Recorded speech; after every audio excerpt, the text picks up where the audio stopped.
Hi friends, power of ടൂവിൻ്റെ മറ്റൊരു വീഡിയോയിലേക്ക് എല്ലാ കൂട്ടുകാർക്കും സ്വാഗതം.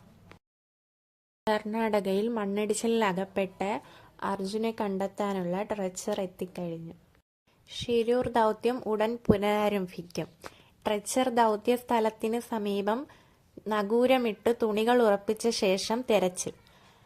ട്രെച്ചർ വൈസൽ ദൗത്യം സ്ഥലത്തിന് 200 മീറ്റർ മാറി നങ്കൂരമിട്ടിരിക്കുകയാണ്.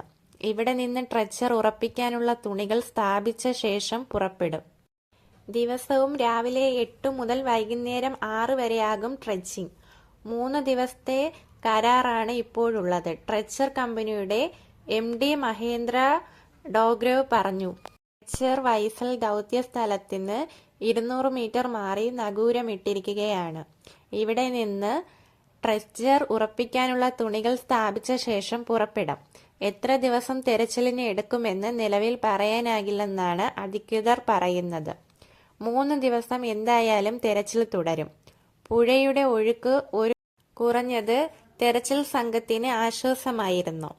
മണ്ണിടിച്ചിലുണ്ടായ സ്ഥലത്ത് ക്രെയിൻ അടക്കമുള്ള സംവിധാനങ്ങൾ ഉപയോഗിച്ച് ട്രെച്ചർ ബോട്ട് ഉറപ്പിച്ച് നിർത്തിയാൽ പുഴയുടെ അടിത്തട്ടിൽ ലോറി ഉണ്ടാകാൻ സാധ്യതയുള്ള സ്ഥലത്തെ തടസ്സം നീക്കലാകും പ്രധാന പ്രവൃത്തി. നാവികസേനയുടെ നിർദ്ദേശപ്രകാരമായിരിക്കും തെരച്ചിൽ തുടരുക. 3 ദിവസം തെരച്ചിൽ നടത്താനാണ് നിലവിലെ തീരുമാനമെങ്കിലും ഇത് കുറച്ച് ദിവസങ്ങൾ കൂടി നീണ്ടുപോകാനാണ് സാധ്യത.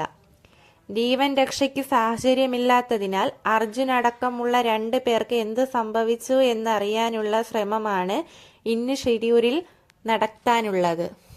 മത്സ്യത്തൊഴിലാളിയും മുങ്ങൽ വിദഗ്ധനുമായ ഈശ്വർ മാൽപേ ഷിരൂരിലെ ദൗത്യ സ്ഥലത്തെത്തിയിട്ടുണ്ട്.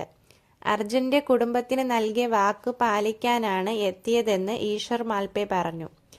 അധികൃതരുടെ അനുമതി ലഭിച്ചാൽ മുങ്ങി പരിശോധിക്കാൻ തയ്യാറാണെന്നും അദ്ദേഹം പറഞ്ഞു. ജൂലൈ 16-നാണ് കോഴിക്കോട് കണ്ണടിക്കൽ സ്വദേശിയായ അർജുനെ കർണാടകയിലെ മണ്ണിടിച്ചിലിൽ കാണാതായത്. യുവാവിനെ കാണാതായി 2 മാസം പിന്നിടുമ്പോഴും തെരച്ചിൽ അനിശ്ചിതത്വത്തിൽ തുടരുകയാണ്. ട്രെച്ചർ എത്തിച്ചുള്ള തെരച്ചിൽ അർജുനെ കണ്ടെത്താൻ സാധിക്കുമെന്ന പ്രതീക്ഷയോടെ കുടുംബം കാത്തിരിക്കുന്നത്.